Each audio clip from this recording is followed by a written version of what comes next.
Bharatiya Janata party की राजनीति को समझने की कोशिश करने वालों के सामने सबसे बड़ी चुनौती यही रही है कि ये पार्टी अपने अगले कदम को भी कभी सार्वजनिक संकेतों में नहीं ढलने देती।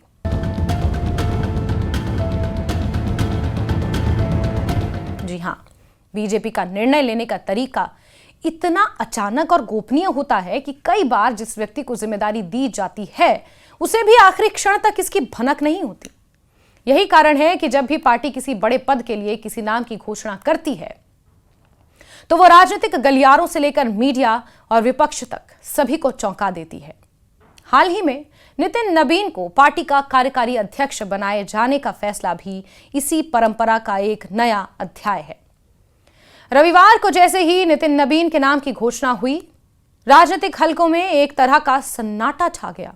ना तो टीवी डिबेट्स में उनके नाम की चर्चा थी, ना ही अखबारों या अंदरूनी सूत्रों में उनकी दावेदारी को लेकर कोई गंभीर अटकलें। आमतौर पर बीजेपी का राष्ट्रीय अध्यक्ष ऐसा चेहरा होता है जो केंद्रीय राजनीति में लंबे समय से सक्रिय हो, दिल्ली की सत्ता के केंद्र में जिसकी उपस्थिति रही हो और जिसे संगठन के शीर्ष नेतृत्व के बेहद करीब माना जाता हो। नितिन नबीन इन पारंपरिक मानकों में कहीं फिट नहीं बैठते। यही वजह है कि यह फैसला एक बार फिर बीजेपी की उसी शैली की पुष्टि करता है जिसमें सरप्राइज देना रणनीति का हिस्सा होता है। इस शैली की सबसे चर्चित मिसाल 2017 में देखने को मिली थी, जब उत्तर प्रदेश विधानसभा चुनावों में प्रचंड जीत के बाद मुख्यमंत्री पद के लिए योगी आदित्यनाथ का नाम सामने आया। उस समय योगी आदित्यनाथ एक प्रभावशाली सांसद और गोरखनाथ मठ के महंत जरूर थे, लेकिन वो मुख्यमंत्री पद की दौड़ में अग्रिम पंक्ति में नहीं माने जा रहे थे। खुद योगी आदित्यनाथ को भी इस फैसले की जानकारी आखिरी क्षणों में दी गई थी।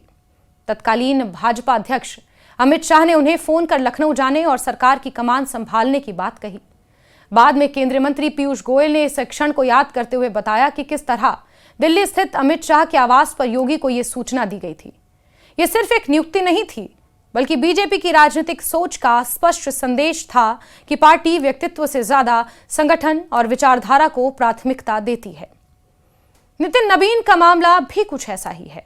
जिस वक्त उन्हें कार्यकारी राष्ट्रीय अध्यक्ष बनाए जाने की घोषणा हुई, उस समय वो अपने विधानसभा क्षेत्र में एक कार्यकर्ता सम्मेलन में मौजूद थे। ना उन्हें कोई संकेत मिला, ना ही कोई औपचारिक चर्चा।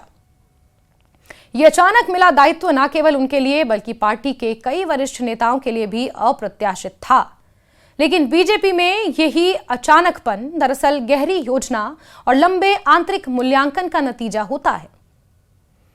पार्टी नेतृत्व अक्सर वर्षों तक किसी नेता के संगठनात्मक कौशल, जमीनी पकड़, अनुशासन और वैचारिक प्रतिबद्धता को परखता है, लेकिन जब फैसला आता है तो वो एक झटके में आता है। नितिन नबीन की उम्र इस फैसले को और भी उल्लेखनीय बना देती है। मात्र 45 साल की उम्र में उन्हें पार्टी की कमान सौंपना बीजेपी के उस दृष्टिकोण को दर्शाता है जिसमें युवा नेतृत्व को आगे लाने पर जोर दिया जाता है। अगर जनवरी के बाद उन्हें पूर्ण राष्ट्रीय अध्यक्ष की जिम्मेदारी दी जाती है तो वो बीजेपी के इतिहास के सबसे युवा अध्यक्ष बनाए जाएंगे। इससे पहले अमित शाह ने 49 वर्ष की उम्र में यह जिम्मेदारी संभाली थी और नितिन गडकरी 52 वर्ष की उम्र में अध्यक्ष बने थे। ऐतिहासिक दृष्टि से देखें तो जनसंघ के दौर में अटल बिहारी वाजपेयी और लाल कृष्ण आडवाणी भी अपेक्षाकृत कम उम्र में ही अध्यक्ष बने थे। लेकिन मौजूदा दौर में इतनी कम उम्र में पार्टी की कमान मिलना अपने आप में बड़ा राजनीतिक संकेत है। यह फैसला यह भी बताता है कि बीजेपी नेतृत्व में उत्तराधिकार की प्रक्रिया पारंपरिक राजनीति से अलग है। यहां ना तो सार्वजनिक लॉबिंग काम आती है और ना ही मीडिया में नाम उछालने से कोई लाभ मिलता है। पार्टी का शीर्ष नेतृत्व चुपचाप निर्णय लेता है और जब वो सामने आता है तो वो अंतिम होता है। यही कारण है कि बीजेपी में कई बार ऐसे चेहरे मुख्यमंत्री या बड़े संगठनात्मक पदों पर पहुंचते हैं जिनका नाम राजनीतिक रेस में कहीं आगे नहीं माना जा रहा था।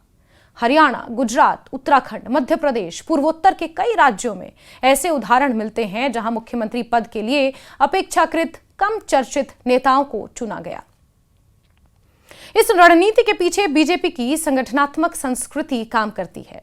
पार्टी खुद को कैडर आधारित संगठन मानती है, जहां व्यक्ति से ज्यादा संगठन और विचारधारा महत्वपूर्ण है। अचानक फैसले लेने से एक ओर जहां संभावित गुटबाजी और लॉबिंग पर लगाम लगती है, वहीं दूसरी ओर यह संदेश भी जाता है कि अंतिम फैसला केवल शीर्ष नेतृत्व के पास है। इससे पार्टी के भीतर अनुशासन बना रहता है और नेता खुद को किसी पद का स्वाभाविक दावेदार मानने के बजाय संगठन के सिपाही के रूप में देखते हैं।